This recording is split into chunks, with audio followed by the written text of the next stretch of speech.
Tina Kotek and Oregon Democrats are so desperate to avoid appearing on the same ballot as a referendum on their $4.3 billion deeply unpopular tax hike that they are now proposing to move that election from November of 2026 to May of 2026, so that they're not on the same ballot in a general election as the tax hike that they all voted for and supported last year.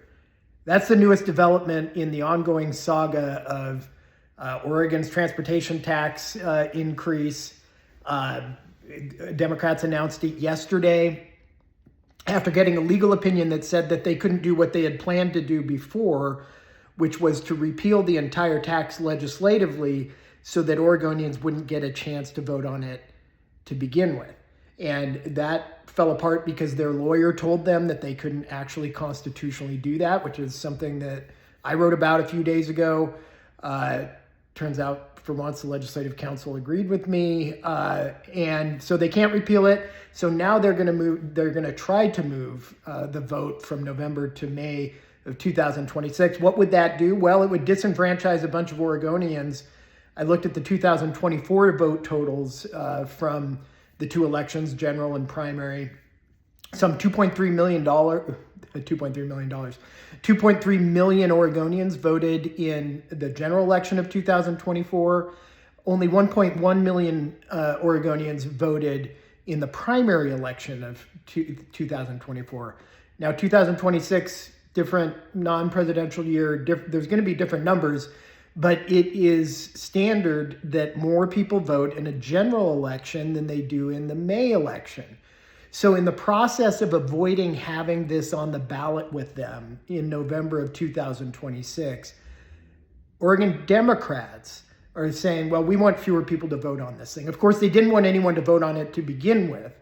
And they rammed it through the legislature, even though they knew it was unpopular at the time. They didn't think that 250,000 Oregonians would show up to sign a petition collected by volunteers to get this thing on the ballot. Those people signed that petition believing, because this is what the Constitution says, that the vote would be held in November of 2026. Now, Democrats are not happy with that outcome, so they want to move it to May of 2026. This is really, to me, remarkable because Kotek in particular has played procedural games with this transportation tax hike from the beginning. It has backfired dramatically on her when she sat on signing the bill to begin with to try to deprive petitioners of some time to collect signatures. It didn't matter. It just made Oregonians more angry.